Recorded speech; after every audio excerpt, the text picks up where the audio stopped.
Hello, this is Dyer from Divergence Analysis. Today we're looking at E-mini S&P futures chart from yesterday, June 18th. This is almost the entire day. We're changing it up a little bit and using a 4-range chart today. The DVAN indicators work on range charts as well as time-based charts and Renko charts. I have the DVAN buying selling cycles, DVAN short-term trend, and DVAN signals indicators activated. This is NinjaTrader platform. I just wanted to briefly show how well the 4-range chart looked yesterday, and also point out some points where if you miss a trade that there are good re-entry signals. We started out pretty soon after the open with a good short signal. This meets all of our criteria. We have red price bars, close below the pivot line, meaning that the trend is down. The short-term trend histogram is red, meaning that we're bearish, and we get the red arrow, meaning the velocity algorithm is crossed down. This is a good short signal.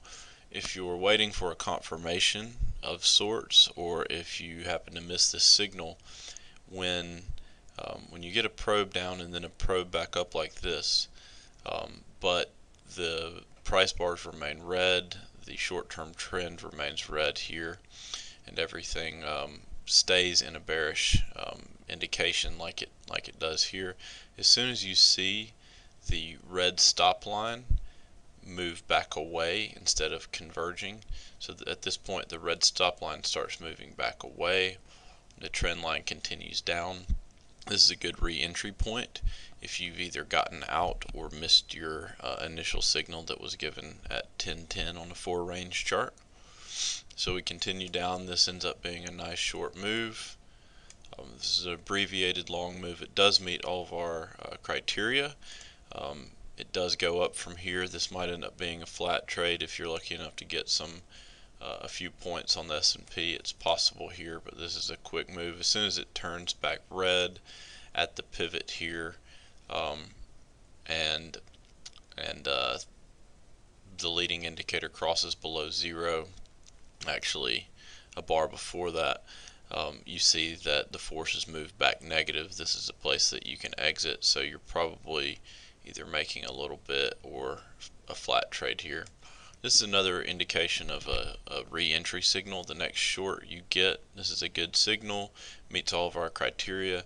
Then you come back up. You actually don't cross above 0 with the leading indicator, so you'd like to think that with the short-term trend staying red histogram that you stay with the bearish trend. You don't get a convergence of these lines. But if you were to get out, or you were to look for a re-entry point, if you miss this short signal, as soon as you see once again the red stop line moving back away from the blue trend line, which occurs here right at 2 o'clock, you see another resurgence to the downside. This is the sell cycle occurring here, bouncing, testing, and failing, and then that sell cycle expanding again with the short term, with the stop line, the red stop line moving up, expanding, and you get another nice hit to the downside.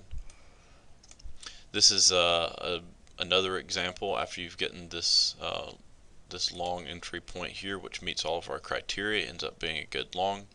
If you get out here with a few points profit, you can re-enter as soon as you see the stop line expand again into another buy cycle with all of our criteria remaining bullish. You can re-enter and pick up another few points to the upside. From there we see a few more moves to the rest of the day. A downside move which ends up in a nice profit, an upside move which ends up in a nice profit.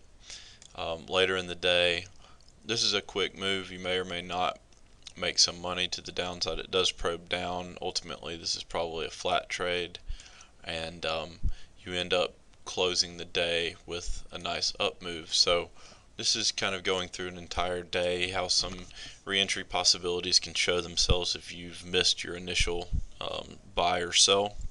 And once again, this is a 4-range chart looking at the S&P E-mini futures. This is a chart of June 18th. using the DVAN indicators on NinjaTrader.